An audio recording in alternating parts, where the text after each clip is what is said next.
Assalamualaikum warahmatullahi wabarakatuh.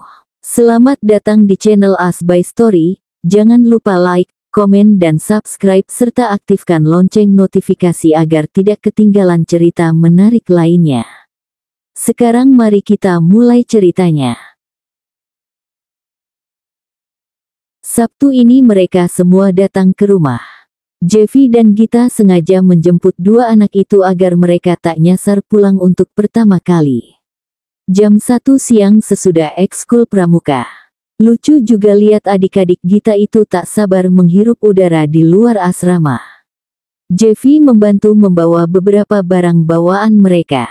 Apalagi kalau bukan buku pelajaran, seolah-olah di rumah akan ada waktu untuk mengulang pelajaran. Belum apa-apa saja di mobil, kedua bocah itu sudah menyebut-nyebut hendak mau liburan kemana. Apalagi si kecil Cika, ingin sekali pergi jalan-jalan ke kebun binatang, karena di desa mereka tak ada fasilitas hiburan publik yang seperti demikian. Kalau tidak ramai, sepertinya bukan keluarga ini. Beda lagi dengan Amri yang ingin sekali menyusuri jalanan di sekitar ibu kota ini. Ia hanya jalanan, tak kurang tak lebih. Dia ingin melihat bagaimana orang hidup dari menyusuri jalanan. Belum apa-apa, hanya Gita yang bersedia ke tempat tersebut. Cika dan Jeffy tidak berminat sama sekali. Boleh Ri, kalau kakak mah ayo aja. Tapi minggu pagi lah ya sekalian lari pagi. Tak tahu saja Gita jika udara pagi pun penuh polusi di kota ini. Tapi terserah dialah. Yang pasti minggu pagi Jeffy akan pergi nge-gym untuk menyehatkan diri. Setelah itu mereka akhirnya bersama-sama masuk restoran yang letaknya di pinggir jalan. Tidak terlalu ramai dan tentunya cukup untuk mereka berempat untuk memesan satu meja yang jauh dari yang lainnya. Amri dan Cika tentu saja terpesona dengan restoran yang menurutnya mewah ini. Daftar menunya pun isinya banyak sekali. Beragam dari Indonesian food sampai Western food. Dan lagi-lagi anak-anak itu memilih makanan yang dia ketahui dan pernah dimakannya agar bisa membayangkan rasanya. Cika nggak mau makan yang aneh-aneh ya Ci? Nggak om, mahal soalnya. Oh mahal, pantesan mereka memilih makanan yang biasa saja. Ternyata anak Mbak Sumi ini benar-benar tahu diri juga kalau sudah ditraktir. Lu kenapa Git? Waktu kita ke pantai makan lu padahal banyak. Solidaritas sesama saudara om, lagian soto enak juga kok. Nggak per chicken with apa gitu. Bacanya aja balelo, takut entar makanannya jadi telo. Jeffy tertawa, ada-ada saja memang anak Mbak Sumi ini. Setelah pesanan itu datang mereka lalu menikmati dengan nikmat. Rumah yang sepi kini ramai kembali. Mereka memang mengurung diri di kamar pembantu, tapi suara mereka bisa sampai ke lantai 2 rumah ini. Jeffy yang ingin tidur siang pun akhirnya tak jadi. Lalu turun ke lantai 1 ke tempat mereka sedang berseteru itu. Ada apa nih? Ucap Jeffy di depan pintu kamar Gita. Nggak om, kita mau ngatur jadwal buat besok, mau jalan-jalan keluar, om mau ikutan nggak? Jeffy mempertemukan alisnya. Boleh juga sebenarnya. Tapi abis nge-gym tentunya. Yang kebagian siang siapa entar buat jalan-jalan? Cika om. Ya udah om ikutan ke kebun binatang. Cika bersorak bahagia. Jeffy akhirnya duduk di spring bed yang sudah dibelikannya untuk Amri. Om, makasih ya, udah ganti kasur Amri. Ucap Amri tulus. Tenanglah, Git kapan lu awal mulai kuliah? Minggu depan om, emang kenapa? Udah lihat jadwalnya belum lu? Tanya Jeffy. Udah om, hari Selasa, jadi Senin Gita bisa istirahat dulu. Leha-leha. Ya udah, kalian nulis apa sih ini? Jeffy penasaran akan rute yang digambarkan oleh mereka bertiga. Belum sempat Jeffy memahami tapi bel sudah dipencet 1 kali. Ting tong. Bentar om, Gita lihat dulu siapa yang datang. Gita langsung melompat dari kasur, lalu berlari keluar dan membuka pintu gerbang. Oh ini rupanya, si calon menantu keluarga Nugraha. Siapa lagi kalau bukan Kak Nabila? Mas Jeffy-nya ada Git, kata wanita solehah itu dari dalam mobilnya. Gita langsung membuka gerbang lebar-lebar. "Ada Kak, masuk saja." Wanita itu lalu memarkirkan mobilnya di halaman rumah Jeffy yang luas. Lalu masuk ke rumah bersama anak-anaknya setelah Gita persilahkan. Rumah dia aja lebih kecil dibanding rumah Abi, Umi masih mau-maunya sama dia. Oh, ini rupanya anak kecil yang sering dibilang Jeffy suka cari perkara, benar-benar pedas juga mulutnya, serasa makan lotek dibungkus pakai karet 2. "Ih, kamu Yara, jangan ngomong kayak gitu." Tiba-tiba adik Rara juga nyeletuk, "Mendingan Abi kemana-mana Mi." Lala padahal baru berumur 3,5 tahun sepertinya sudah mewarisi kemampuan rusuh dari kakaknya. Gita pamit undur diri sebentar setelah mempersilahkan tamu tuan rumah duduk di sofa. "Gita panggil Om Jeff dulu ya Kak." "Silahkan Gita." Gita berlari menuju kamar pembantu dan memperhatikan keakraban yang terjadi di situ. Bahkan Cika pun sudah bermanja-manja di pangkuan Jeffy. "Om, ada Kak Nabila, calon istri Om sama anak-anaknya juga." Jeffy langsung berubah ekspresi. Menurutnya ini kabar buruk yang harus dia hadapi. "Ah sialan, Cika kesana dulu ya sayang, Om mau keluar dulu." Cika akhirnya menyingkir, lalu Jeffy keluar kamar ini dengan panik. "Lu bisa ajak anaknya main dulu nggak Git, sembari gue ngomong sama maknya." Gita mengangguk, lalu mengerahkan pasukannya untuk menangani anak-anak itu. Untunglah Amri dan Cika bersedia. Mereka malah antusias bertemu teman baru. Kehadiran Jeffy disambut muka masam dari anak-anak Nabila itu. Tapi Nabila memandangi Jeffy dengan senyum yang mengembang sebelum kembali menekur karena jantungnya deg-degan. "Ih, ngapain coba ketemu dia lagi? Ngebetein amat deh." Rara yang kini ompong itu sekarang lebih nakutin dibanding hantu nenek gerondong. Apalagi saat berbicara itu ekspresi menyebalkannya tak bisa dikontrol. Ingin Jeffy smackdown rasanya anak Nabila ini. "Iya Kak, nyeramin kayak genderuwo." Anak 3,5 tahun entah dari mana coba belajar kalimat-kalimat demikian. Ibunya saja solehah dan tak mungkin mengajarkannya kalimat seperti itu, apa dari teman sekolah gitu sehingga dia dapat kosakata baru untuk menjatuhkan orang-orang. "Hai, apa kabar, Rara apa kabar?" Rara tak sudi menjabat tangan Jeffy, lalu tangan itu beralih ke Lala yang kini melipat tangannya di bawah dada. "Gila, anak siapa sih ini, sinting amat kelakuannya. Maaf ya Mas, aku pusing ngurusin mereka berdua." Padahal di rumah kerjanya berantem terus, tapi di sini mereka akrab cuman ngajal orang lain berantem. Nabila mulai mengeluh. Bagaimana bisa orang seperti Nabila kapok dengan anaknya sendiri? Tak ketemu penyebabnya oleh Jeffy. Tiba-tiba dari arah ruang keluarga, terlihat mereka bertiga yang hendak memainkan bola bekel. Lalu mengajak dua anak Nabila untuk bermain dengan mereka semua. Cika maju duluan, lalu diikuti oleh dua orang lainnya yang ikutan mengajak. Tapi emang dasar anak Nabila ini emang songongnya keterlaluan. Mereka menolak, dan bilang mereka tak biasa main-mainan kampung seperti demikian. "Ini anak berdua bisa ditembak mati aja nggak sih?" Kesal Jeffy dalam hati. Mereka bertiga ribut, itu yang membuat Lala dan Rara penasaran dengan apa yang mereka ributkan itu. Rara awalnya yang berinisiatif melihat apa yang terjadi di tempat tersebut. Lalu diikuti Lala yang mengantuk dengan pembicaraan orang dewasa. Mereka akhirnya mencari sumber suara itu, lalu berkeliling di lantai 1 sebelum menemukan ruangan pembantu. Oh, di situ, battle antara 3 atlet bekel lagi berebut juara 1 kejuaraan bekel tingkat rumah majikannya itu. Awalnya Lala dan Rara malu-malu untuk masuk ke ruangan itu. Tapi Gita selalu punya cara agar mereka tak harus sungkan jika ingin bermain bersama dengan 3 orang tersebut. "Ayo dek, sini, main yuk." Gita menjemput 2 orang itu di depan pintu. Lalu dia suruh mereka berdua duduk dan mengambil seperangkat bekel cadangan yang ada di dalam tas yang dibawa Cika. Dia berikan pada anak itu lalu mengajarkan mereka berdua bagaimana cara melempar bola dan mengambil bijinya dengan sabar dan berdedikasi. Adik Gita juga antusias sekali mengajarkan, tanpa adanya keberatan sama sekali.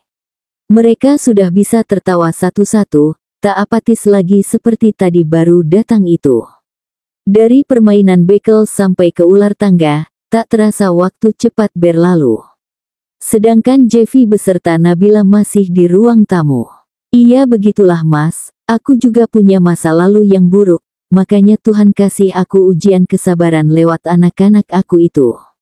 Jeffy baru saja kecewa dengan semua pengakuan Nabila yang mengatakan dulu dia adalah seseorang pemakai, pelaku pergaulan bebas, dan dia juga pernah dido dari kampusnya.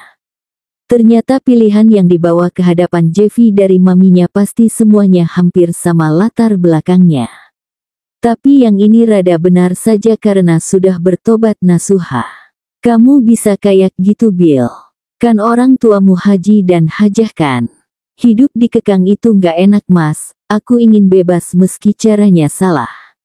Setelah aku merantau kuliah aku semakin sering berbohong dan akhirnya itu kejadian. Untuk anak nomor 1-3 aku berhasil aborsi tapi untuk anak nomor 4 ini yakni Rara, apapun obatnya tak mempan. Akhirnya aku nikah di usia 23. Oh Tuhan, Jeffy menjadi sakit kepala dengan wanita yang berumur 30 ini. Masa lalunya gelap gulita, awalnya Jeffy menyangka Rara adalah anak dari pergumulan yang sah, ternyata dugaan Jeffy itu salah. Nabila ternyata pernah mencicipi gelap gulitanya kehidupan malam, pernah juga membunuh titipan Tuhan, dan sekarang memang dia sudah berserah diri atas semua kesalahan yang dia lakukan di masa lalunya itu. Terus perjalanan kamu sampai jadi kayak gini gimana Bill? Aku sama suamiku sebelumnya akhirnya rajin mendatangi pengajian yang awalnya hanya buat dapetin makan siang gratis karena kami kesulitan ekonomi. Tapi saat itu Tuhan benar-benar menyentuh hati kami. Dan akhirnya kami bisa begini. Aku menjadi orang yang berserah diri, dan mantan suamiku juga begitu. Tapi waktu itu dia kepikiran poligami sama orang yang dikenalnya di Facebook. Di sanalah perselingkuhan itu pertama kali terjadi dan aku tak bisa menerimanya. Jeffy mulai mengerti dengan masa lalu wanita yang berkerudung krim itu. Berat juga ternyata pengalaman hidupnya yang jauh dari kata sempurna. Jeffy mencoba sentuh tangan wanita itu dan langsung dihindari Nabila dengan sopan. Maaf mas, aku nggak bisa. Jeffy mengerti, tapi dia harus segera memutuskan apa yang akan dia lakukan untuk wanita ini. Kamu tahu nggak kalau masa laluku juga gelap gulita? Nabila mengangguk, dia benar-benar tahu dengan siapa Jeffy sebenarnya. Aku tahu mas, mami mas pernah cerita tentang diri mas itu. Dan dia minta agar aku memaklumi.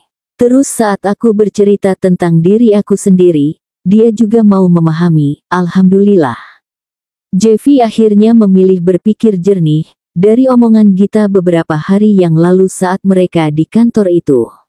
Ada satu yang dia sadari yakni, dia sendiri juga tak baik dan buat apa mengharapkan orang yang terlalu baik di hidupnya. Ya Bill, selamat karena sudah menemukan hidayahmu. Semoga tetap istiqomah ya Bill. Nabila mengangguk-ngangguk. Dia tampak lega karena sudah bilang semuanya. Jeffy sedang mempertimbangkan apa keputusannya selanjutnya. Mau dibawa hubungan ini dan apa perencanaan selanjutnya. Kamu nggak minum Bill, minumlah. Semenjak Gita waktu itu pulang kampung, Jeffy memang sengaja meletakkan teh kemasan langsung di atas meja tamu. Dia males harus balik-balik mengambil sampai dapur. Enggak mas, aku puasa. Jeffy akhirnya diam, lalu berhenti membuka teh kemasan itu untuk yang kedua kalinya. Awalnya dia menyangka Nabila hanya berbasa-basi. Ternyata dia salah. Wanita ini sedang menjalankan puasa sunahnya. Oh, maaf Bill, aku nggak tahu. Nabila tak mempermasalahkan, dia kesini tujuannya hanya itu. Berbicara sejujurnya tentang masa lalunya yang hitam seperti jelaga. Maaf Bill, Kirain kamu hanya basa-basi tadi makanya nggak minum tehnya. Nggak Mas, jadi bagaimana keputusan Mas? Nabila merasa deg-degan menunggu keputusan Jeffy.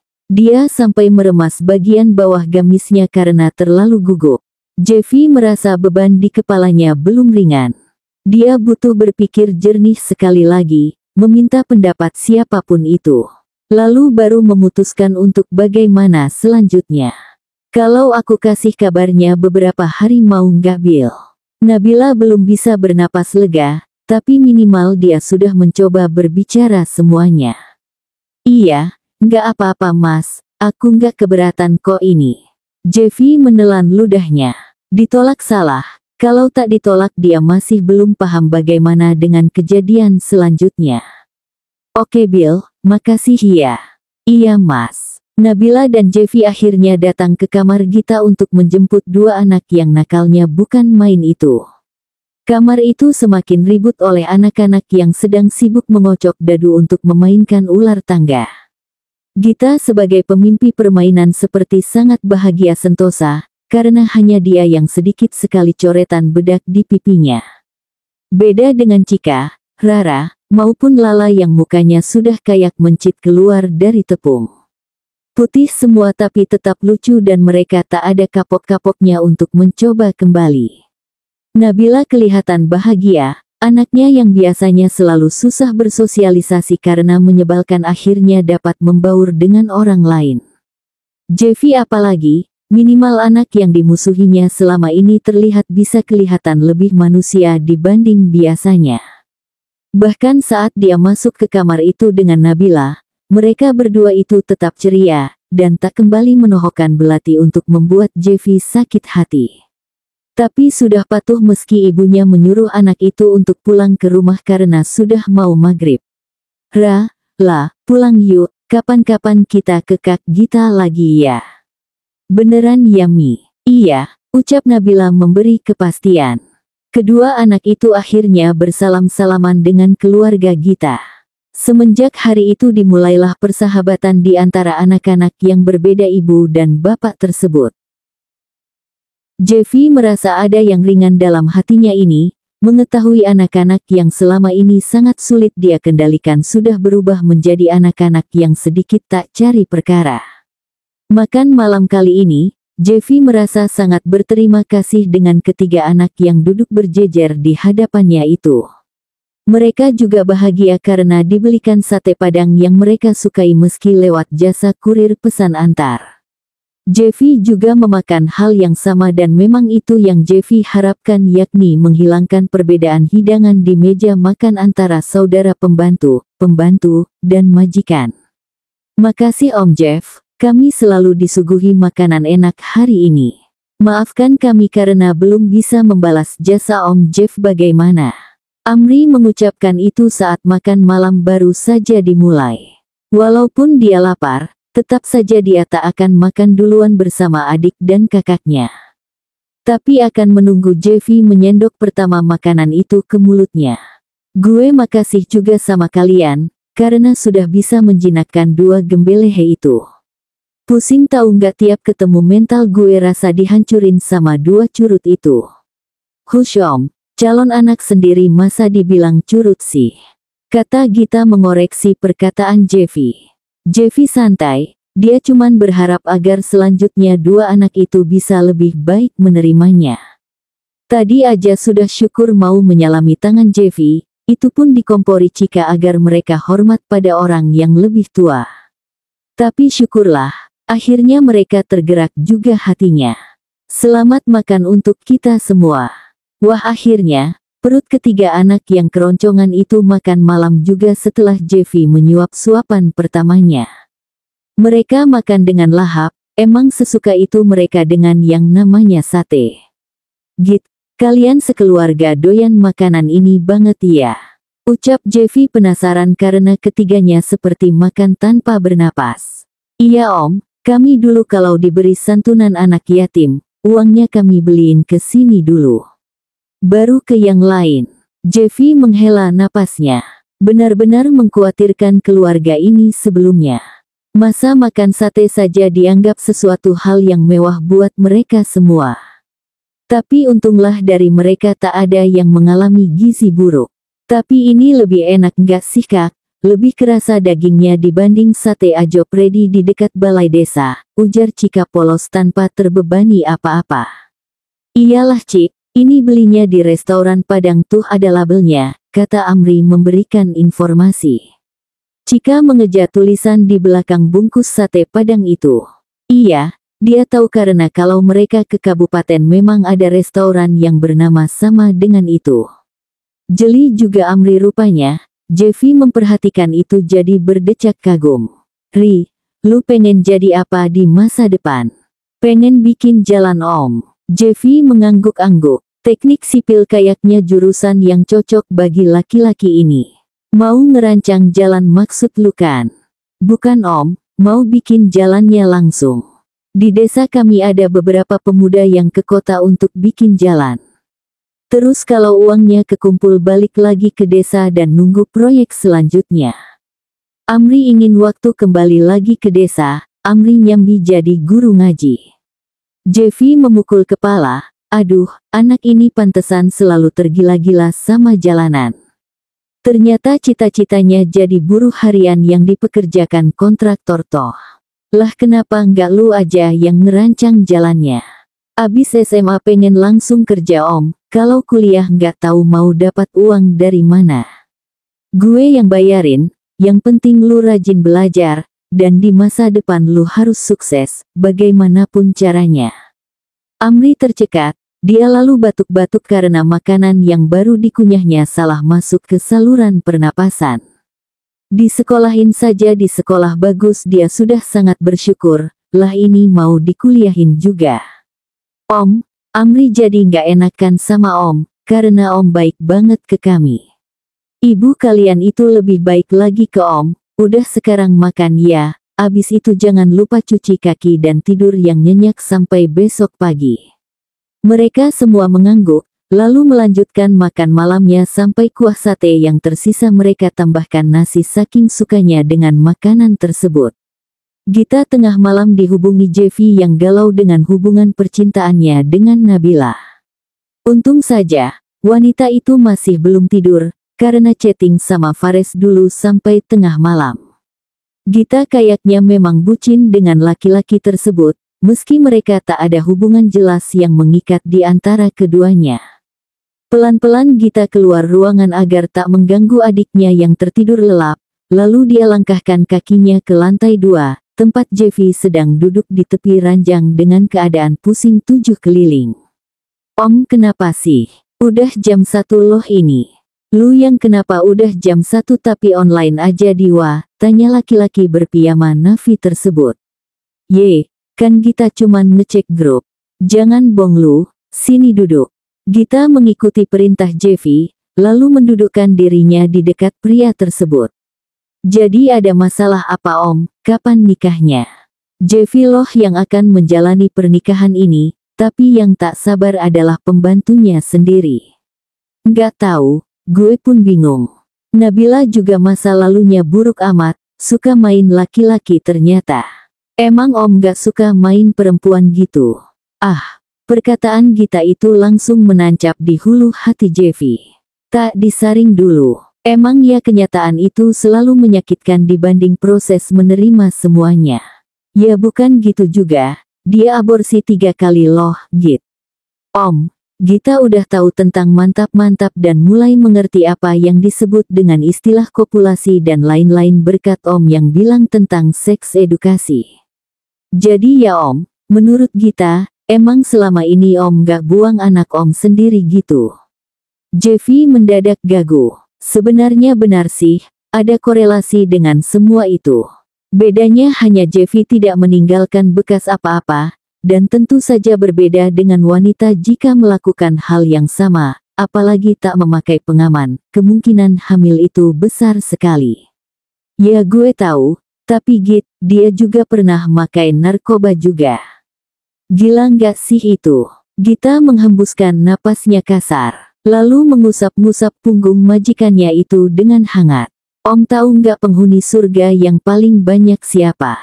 Pendosa yang bertobat nasuha.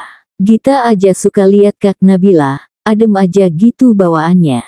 Jeffy merasa tertampar dengan perkataan pembantunya tersebut. Dia tak bisa berkomentar apa-apa lagi selain menerima. Gita terlihat semakin menarik jika dia bersikap dewasa seperti demikian. Om, Kak Nabila sudah melewati banyak cobaan dan hukuman dalam hidupnya pasti.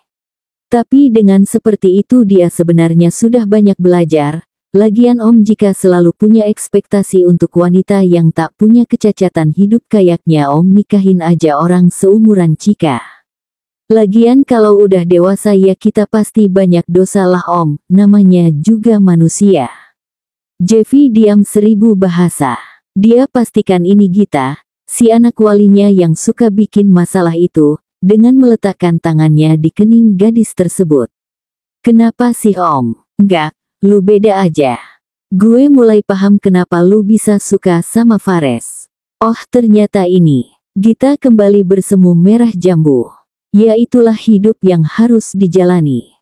Seharusnya kita bangga bisa membawa orang lain ke jalan yang lebih baik Om. Jangan mau enaknya aja, nerima hal instan tanpa berusaha.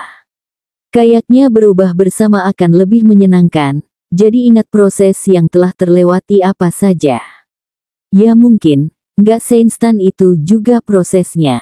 Dan banyak hal berat juga yang harus dilalui. Semangat Om buat Kak Nabilanya. Gita mengacungkan tinjunya ke udara. Jeffy mulai memikirkan wanita ini sebagai wanita dewasa. Bersambung.